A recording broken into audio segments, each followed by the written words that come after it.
الصلاة والسلام عليك يا رسول الله وعلى آلك وأصحابك يا حبيب الله. اللهم افتح علينا حكمتك وانشر علينا رحمتك يا ذا الجلال والإكرام. اللهم ربي زدني علما. آمين.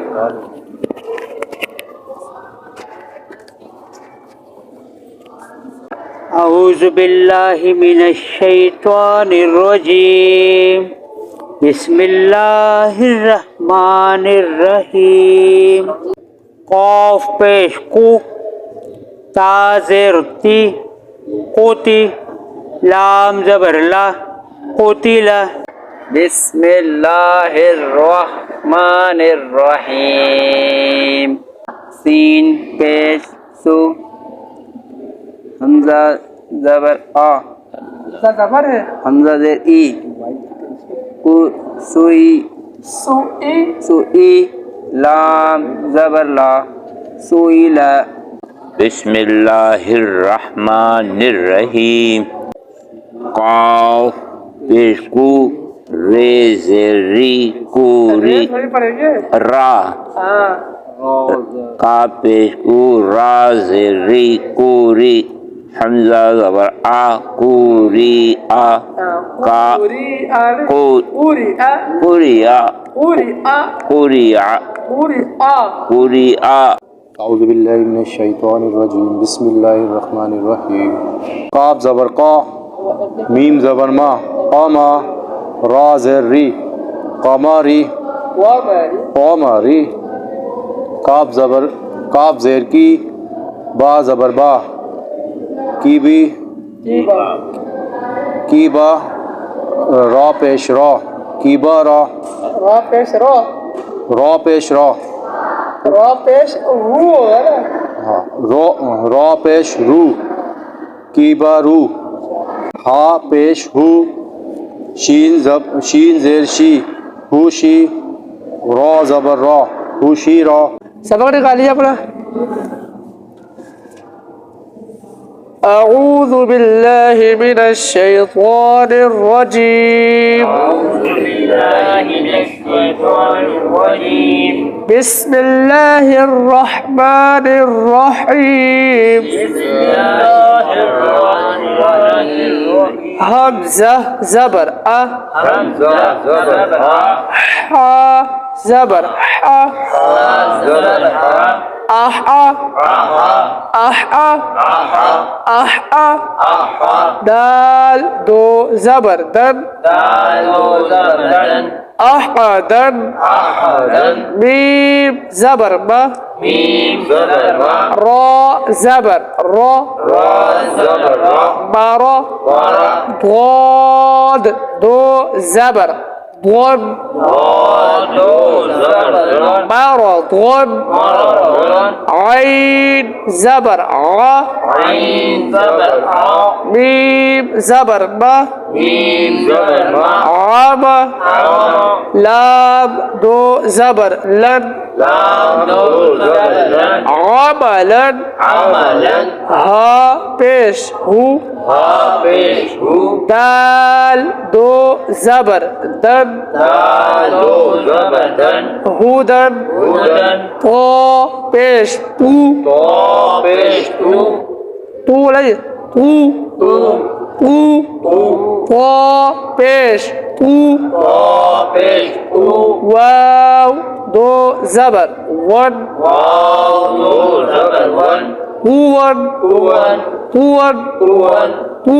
قوان.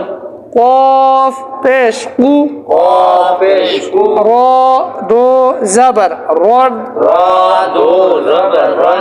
رن. قرن قرن.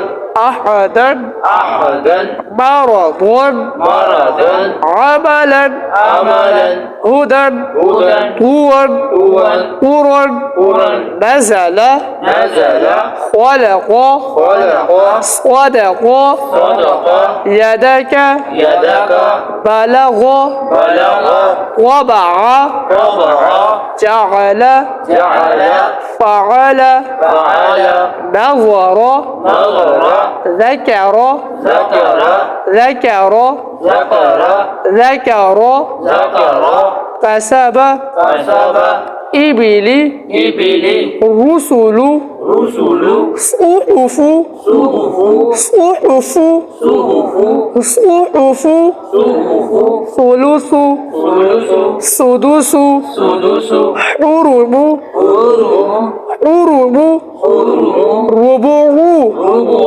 ربع ربع حمد حمد خطف خطف خطف خطف خطف خطف ملك ملك تزد تزد تجد تجد يلج يلج قتل قتل سئل سئل قرئ قرئ قمر قمر قمر قمر كبر كبر كبر كبر حشر حشر حشر حشر حشر حشر أحدا أحدا مرضا مرضا مرضا مرضا ميم باریک را موٹا ضاد موٹا مرضا مرضا مرضا مرضا عملا عملا هدى هدى طوى قوى قرا قوى ٹھیک ہے دعائے معصورہ اللهم اللهم رب رب اجعلني علي مقيم الصلاة مقيم الصلاة ومن ذريتي ومن ذريتي ربنا ربنا وتقبل وتقبل دعاء ربنا اغفر لي ربنا اغفر لي ولوالدي ولوالدي وللمؤمنين وللمؤمنين يوم يوم يقوم يقوم الحساب الحساب. صلوا على الحبیب. اب ہم انشاءاللہ عز و جل ترجمہ تفسیر انشاءاللہ سننے کی سعادت حاصل کریں گے. بسم اللہ الرحمن الرحیم. اللہ کے نام سے شروع جو بہت مہربان رحمت والا. الذين يؤمنون بالغيب ويقيمون الصلاة ومما رزقناهم ينفقون. ترجمہ کنز الایمان. وہ جو بے دیکھے ایمان لائے اور نماز قائم رکھے اور ہماری دی ہوئی روزی میں سے ہماری راہ میں اٹھائے. الذین یؤمنون بالغیب. وہ لوگ جو بغیر دیکھے ایمان لاتے ہیں. یہاں سے لے کر المفلحون تک کی 3 آیات مخلص مومنین کے بارے میں ہے جو ظاہری اور باطنی دونوں طرح سے ایمان والے ہیں. اس کے بعد 2 آیتیں ان لوگوں کے بارے میں ہیں جو ظاہری اور باطنی دونوں طرح سے کافر ہیں. اور اس کے بعد 13 آیتیں منافقین کے بارے میں ہیں جو کہ باطن میں کافر ہیں اور اپنے آپ کو مسلمان ظاہر کرتے ہیں. آیت کے اس حصے میں متقی لوگوں کا ایک وصف بیان کیا گیا ہے کہ وہ لوگ بغیر دیکھے ایمان لاتے ہیں، یعنی وہ ان تمام چیزوں پر ایمان لاتے ہیں جو ان کی نگاہوں سے پوشیدہ ہے. اور نبی کریم صلی اللہ تعالی علیہ وآلہ وسلم نے ان کے بارے میں خبر دی ہے، جیسے مرنے کے بعد دوبارہ زندہ کیا جانا، قیامت کا قائم ہونا، اعمال کا حساب ہونا اور جنت و جہنم وغیرہ. ایک قول یہ بھی ہے کہ یہاں غیب سے قلب یعنی دل مراد ہے. اس صورت میں آیت کے معنی یہ ہوں گے کہ وہ دل سے ایمان لاتے ہیں. ایمان اور غیب سے متعلق چند اہم باتیں. اس آیت میں ایمان اور غیب کا ذکر ہوا ہے، اس لیے ان سے متعلق چند اہم باتیں یاد رکھیں۔ نمبر 1، ایمان اسے کہتے ہیں کہ بندہ سچے دل سے ان سب باتوں کی تصدیق کرے جو ضروریات دین میں داخل ہے، اور کسی ایک ضرورت دینی کا انکار کو کفر کہتے ہیں۔ نمبر 2، عمل ایمان میں داخل نہیں ہوتے، اسی لیے قرآن پاک میں ایمان کے ساتھ عمل کا جداگانہ ذکر کیا جاتا ہے، جیسے اس آیت میں بھی ایمان کے بعد نماز و صدقہ کا ذکر علیحدہ طور پر کیا گیا ہے۔ نمبر 3، غیب وہ ہے جو ہم سے پوشیدہ ہو اور ہم اپنے حواس جیسے دیکھنے، چھونے وغیرہ سے اور بد یہی طور پر عقل سے اسے معلوم نہ کر سکے۔ نمبر 4، غیب کی 2 قسمیں ہیں۔ نمبر 1، جس کے حاصل ہونے پر کوئی دلیل نہ ہو، یہ علم غیب ذاتی ہے اور اللہ تعالیٰ کے ساتھ خاص ہے، اور جن آیات میں غیر اللہ سے علم غیب کی نفی کی گئی ہے وہاں یہی علم غیب مراد ہوتا ہے۔ نمبر 2، جس کے حاصل ہونے پر دلیل موجود ہو، جیسے اللہ تعالیٰ کی ذات و صفات، گزشتہ انبیاء کرام علیہ السلام اور قوموں کے احوال، نیز قیامت میں ہونے والے واقعات وغیرہ کا علم، یہ سب اللہ تعالیٰ کے بتانے سے معلوم ہے، اور جہاں بھی غیر اللہ کے لیے غیب کی معلومات کا ثبوت ہے وہاں اللہ تعالیٰ کے بتانے ہی سے ہوتا ہے۔ نمبر 5، اللہ تعالیٰ کے بتائے بغیر کسی کے لیے ایک ذرے کا علم غیب ماننا قطعی کفر ہے۔ نمبر 6، اللہ تعالیٰ اپنے مقرب بندوں جیسے انبیاء کرام علیہ السلام اور اولیاء عظام رحمت اللہ تعالیٰ علیہم پر غیب کے دروازے کھولتا ہے، جیسا کہ خود قرآن و حدیث میں ہے۔ اس موضوع پر مزید کلام سورہ آل عمران کی آیت نمبر 179 کی تفسیر میں مذکور ہے، وَيُقِيمُونَ الصَّلَاةَ، اور نماز قائم کرتے ہیں۔ آیت کے اس حصے میں متقی لوگوں کا دوسرا وصف بیان کیا گیا کہ وہ نماز قائم کرتے ہیں۔ نماز قائم کرنے سے مراد یہ ہے کہ نماز کے ظاہری اور باطنی حقوق ادا کرتے ہوئے نماز پڑھی جائے۔ نماز کے ظاہری حقوق یہ ہے کہ ہمیشہ ٹھیک وقت پر پابندی کے ساتھ نماز پڑھی جائے، اور نماز کے فرائض، سنن اور مستحبات کا خیال رکھا جائے، اور تمام مفسدات و مکروہات سے بچا جائے۔ جبکہ باطنی حقوق یہ ہے کہ آدمی دل کو غیر اللہ کے خیال سے فارغ کر کے ظاہر و باطن کے ساتھ بارگاہ حق میں متوجہ ہو، اور بارگاہ الہی میں عرض و نیاز اور مناجات میں محو ہو جائے۔ نماز قائم کرنے کے فضائل اور نہ کرنے کی وعیدیں۔ قرآن مجید اور احادیث میں نماز کے حقوق کی ادائیگی کے ساتھ نماز پڑھنے والوں کے فضائل بیان کیے گئے اور نہ پڑھنے والوں کی مذمت بیان کی گئی ہے۔ چنانچہ سورہ مومنون میں اللہ تعالیٰ ارشاد فرماتا ہے، قَدْ أَفْلَحَ الْمُؤْمِنُونَ الَّذِينَ هُمْ فِي صَلَاتِهِمْ خَاشِعُونَ۔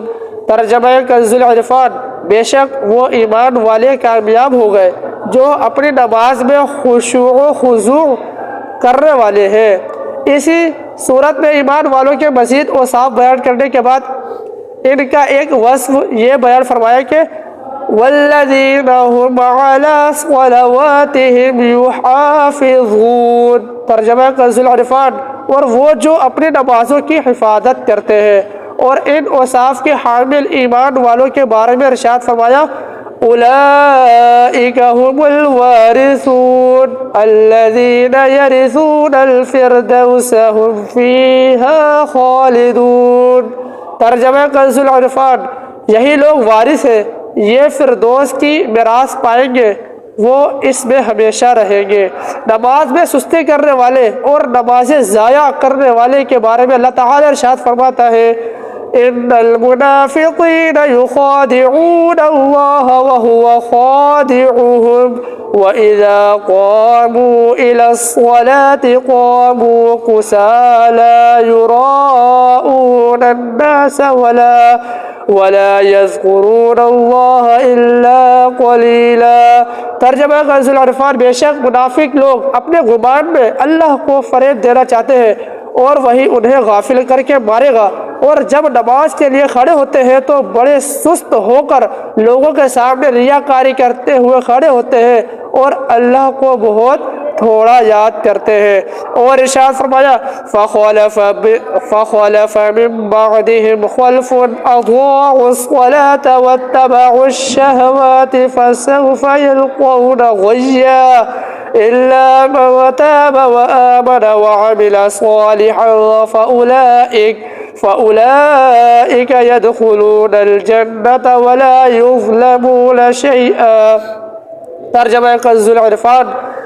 تو ان کے بعد وہ نالائق لوگ ان کی جگہ آئے جنہوں نے نمازوں کو ضائع کیا اور اپنی خواہشوں کی پیروی کی، تو عن قریب وہ جہنم کی خوفناک وادی غی سے جا ملیں گے، مگر جنہوں نے توبہ کی اور ایمان لائے اور نیک کام کیے تو یہ لوگ جنت میں داخل ہوں گے اور ان پر کوئی زیادتی نہیں کی جائے گی۔ حضرت عثمان غنی رضی اللہ تعالی عنہ فرماتے ہیں سرکار دو عالم صلی اللہ تعالی علیہ وآلہ وسلم نے ارشاد فرمایا، جس نے میرے اس وضو کی طرح وضو کیا پھر اس طرح 2 رکعت نماز پڑھی کہ ان میں خیالات نہ آنے دے تو اس کے پچھلے تمام گناہ بخش دیے جائیں گے۔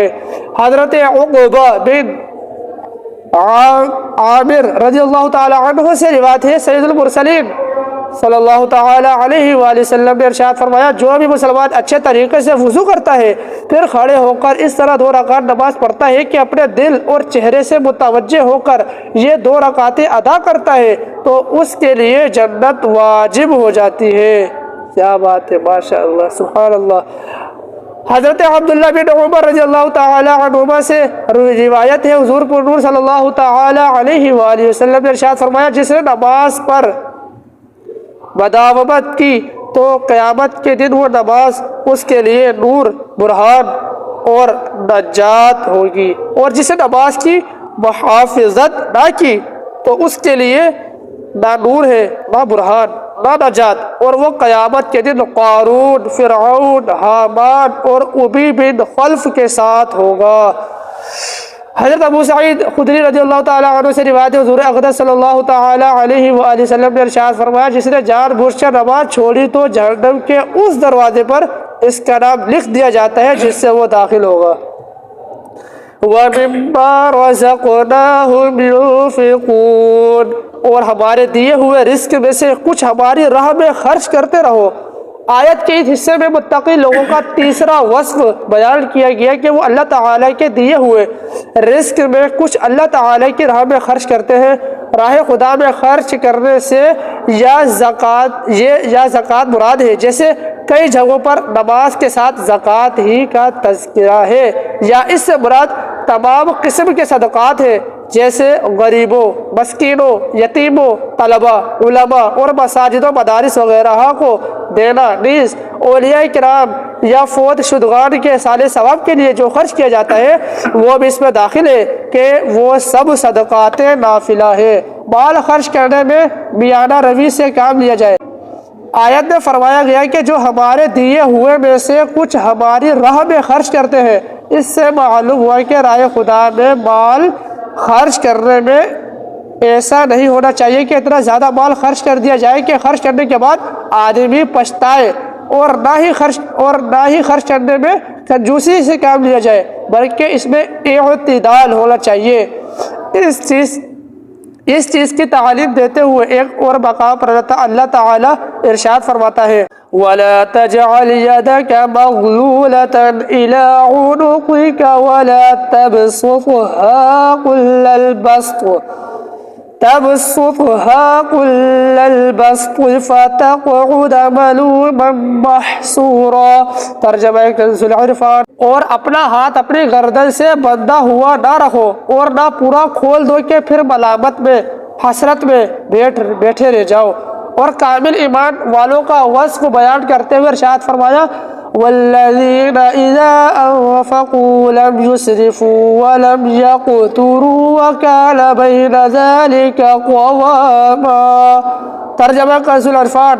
اور وہ لوگ کہ جب خرچ کرتے ہیں تو نہ حد سے بڑھتے ہیں اور نہ تنگی کرتے ہیں، اور ان دونوں کے درمیان اعتدال سے رہتے ہیں۔ صلو علی الحبیب صلی اللہ تعالی علی محمد صلی اللہ تعالی علیہ وآلہ وصحبہ وبارک وسلم۔ الصلاة والسلام عليك يا رسول الله وعلى آلك وأصحابك يا حبيب الله سبحانك اللهم وبحمدك لا إله إلا أنت أستغفرك وأتوب إليك سبحانك اللهم وبحمدك لا إله إلا أنت أستغفرك وأتوب إليك سبحانك اللهم وبحمدك لا إله إلا أنت أستغفرك وأتوب إليك الصلاة والسلام عليك يا نبي الله وعلى آلك وأصحابك يا نور الله السلام عليكم ورحمة الله وبركاته